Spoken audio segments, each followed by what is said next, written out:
we have another highly requested topic na pag-uusapan today. So for today's video, I'll be sharing my top 10 defensive riding tips.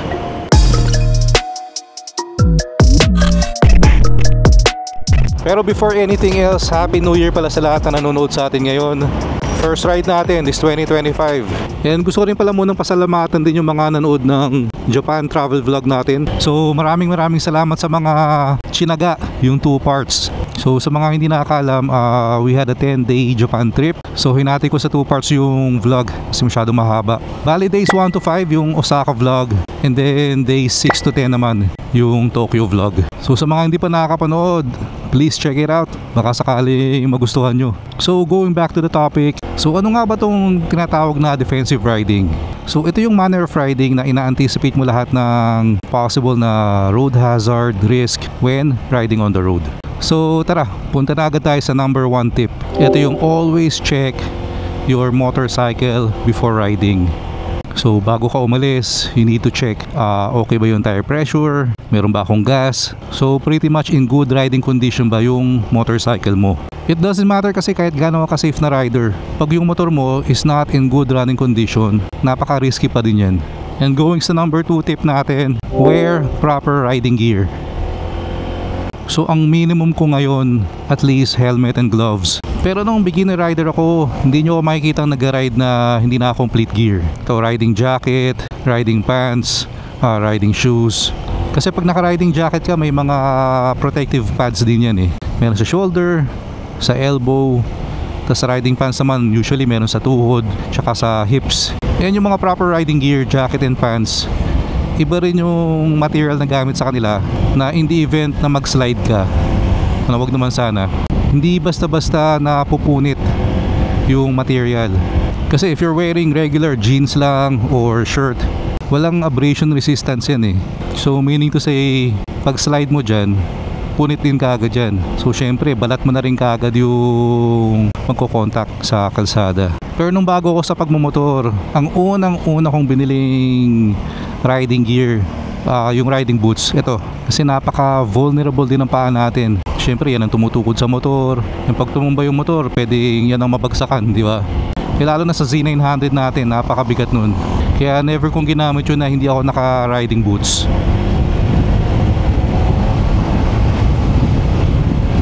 And meron ding impression na mahal ang riding gear, kaya iba hindi na gumagamit. Pero in reality, may mga mahal talagang riding gear, pero meron din namang mga mas affordable. And ang importante lang naman dun is meron ka pang additional layer na protection para sa katawan mo. Alright, so moving on sa tip number 3, always follow the traffic rules. And good example tong nakita natin ngayon. So kita nyo naman, yung mga rider, hinintay mag-green yung stoplight bago mag-go. And actually, hindi rin sila yung nagmamadaling pagka-green pa lang, takbo na kagad. So if napansin nyo, merong slight delay, siguro around 1 to 2 seconds before na-go. And yun naman yung tamang practice. And lagi nating tandaan, always following traffic rules, road rules, will minimize yung mga potential na road accidents. Alright, so moving on to the next one, regularly check your side mirror.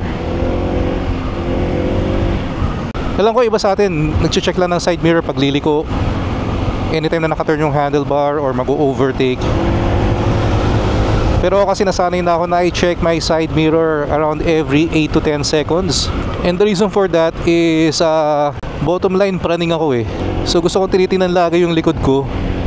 Kasi there were a couple of times na rin before na napapansin ko na sobrang bilis ng sasakyan sa likod ko na tumututok sa akin. And pag napapansin kong ganun, pinapauna ko na. Sa dami ng mga distracted drivers ngayon, ako, sobrang delikado yun. And right now, it's easier for me kasi naka-cheeky na tayo. May rear view na tayo. So, at all times, kita ko yung nasa likod ko. Alright, so moving on. Next naman would be wear brightly colored clothes or gear. For me naman, kahit hindi sobrang bright, basta colored. Kaya bihirang-bihira nyo makikita ang naka-black na riding gear. Even tong helmet ko eh, kaya white ang pinili ko gusto kong mas visible ako on the road at all times. Kaya yung binili ko rin kapote sa mga nakita na yung sobrang bright na yellow. Syempre kasi kung umuulan, medyo hampered na yung visibility niyan sa kalsada. Kaya I wanted to make sure na talagang dagdagan mo pa yung pagka-visible mo, especially pag umuulan or pag gabi.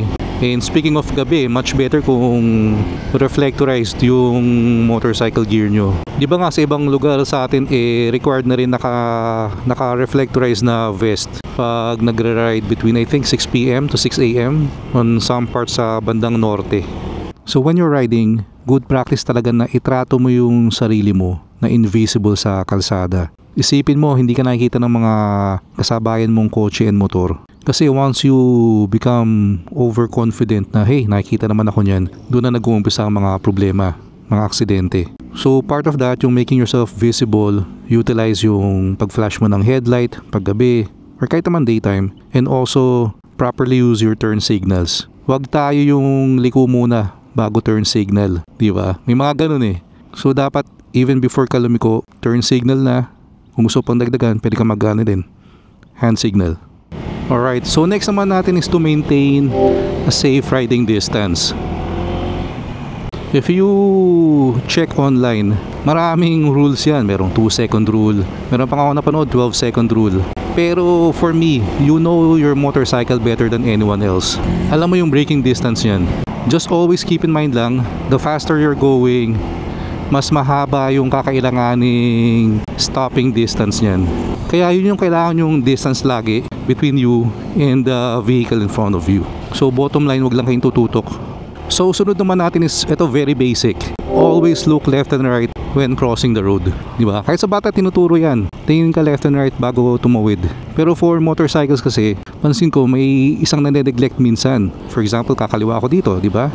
Dito ako naka-concentrate dito sa oncoming vehicles. Pero you need to make sure na i-check mo rin yung kabilang lane. Yung iba kasi pag free na dito sa kaliwa, nakakalimutan nila nang i-check na meron pa ring sasakyan na pwede manggaling dun sa kabilang direksyon. So how to do that?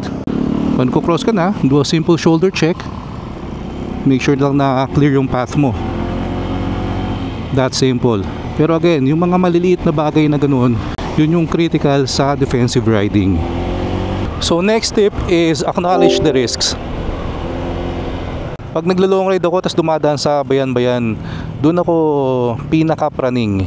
Kahit clear yung nasa harapan ko, lagi kong ina-anticipate, ini-imagine ko biglang magkakat sa akin na tricycle, or biglang may tatawid na bata dyan, or biglang lalabas na aso.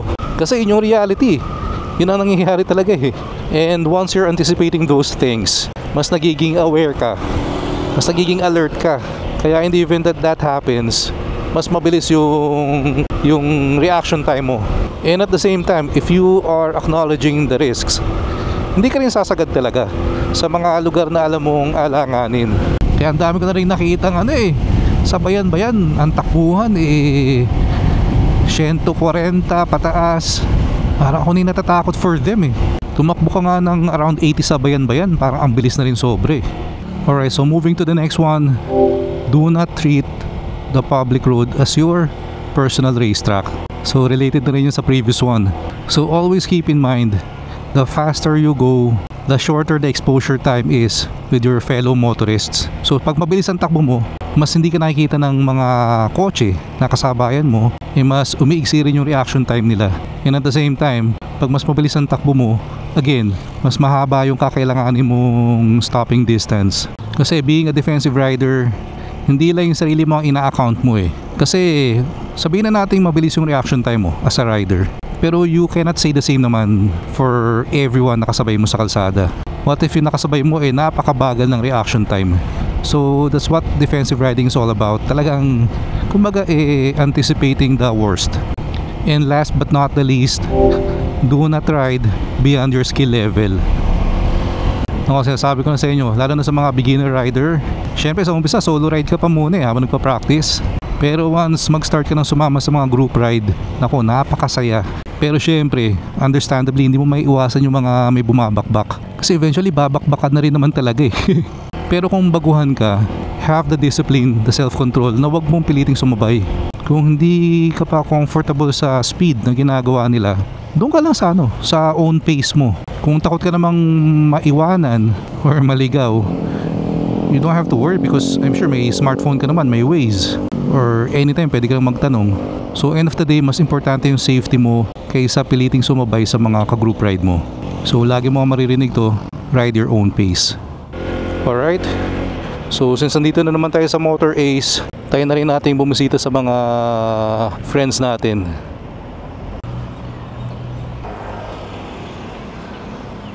Alright, so we are here, Motor Ace Daang Hari. So we have Aprilia here, BMW. Doon naman yung RevZone, Yamaha. Ganda nitong sport bike ng CF Moto Sana naman makatry tayo nito this year. Alright, so we are here, Motor Ace BMW.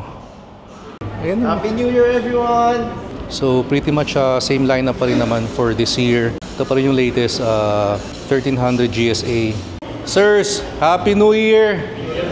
Ito yung mga idol Ito yung guwapings ng BMW Motor Ace. Yan, yung tatlong yan. So pag pumunta kayo dito, hanapin nyo lang sila. Happy New Year! Ganda rin ito guys, no? S1000 XR. May maxi scoot din pala yung BMW, no? C400 GT. And ito naman, S1000 RR. So dito naman tayo sa Yamaha RevZone. Batiin lang natin ng Happy New Year yung mga tropa natin dito. Sir, Happy New Year! Hi, Happy New Year sir! Si Sir Jello. Ganda rin itong Yamaha PG1. Wala pa raw sila nung bagong Aerox Silip tayo sa taas. Meron daw silang bago Tracer 9. Ito. MT-09 SP. Ganda. Öhlins. Brembo. Wala nang hahanapin pa dito. Naman R7. Pero since nasa Tito era na tayo ito ang mas trip ko dito. Tracer 9 GT. Ganda ng kulay, no? Yes! Sir Jello, Happy New Year! Dumalaw para bumati. Hi, thank you po. Thank you. So kung interested kayo sa any of the bikes na nakita nyo dito sa video, pasya lang kayo dito sa Motor Ace Daang Hari anytime. And usually pag New Year may mga good deals din yan. So better to drop by kung meron kayong mga napupusuan na model. Alright, so sana may natutunan kayo sa video natin today. And again, as always, ang main target audience naman for this type of content is yung mga beginners. Kasi syempre yung mga seasoned rider, yung mga veterans, for sure alam nyo na rin naman yung mga binanggit ko dito. Pero kung may na-miss out pala ako na defensive riding practice na ginagawa nyo, feel free to comment it down below para mabasa rin ng mga beginner na nanonood sa atin. And by the way, gusto ko rin pala magpasalamat sa mga sumusuporta sa channel na to kasi na-hit natin yung goal natin na maka 12,000 subscribers before end of 2024. Sobrang buzzer beater pero nagawa natin, kaya again maraming salamat. Hindi to magiging posible kundi dahil sa inyo. Kaya doon sa mga hindi pa nakasubscribe sa channel natin, please click the subscribe button below and please like and share the video. Salamat. So dito ko na muna patuloy yung video, pero sana suportahan nyo tong first riding content natin this 2025. And rest assured na masisipagan pa natin, and hopefully we can produce more quality content this year. So kita-kits tayo sa next video. Ingat kayo lahat palagi. Always ride safe. Peace out.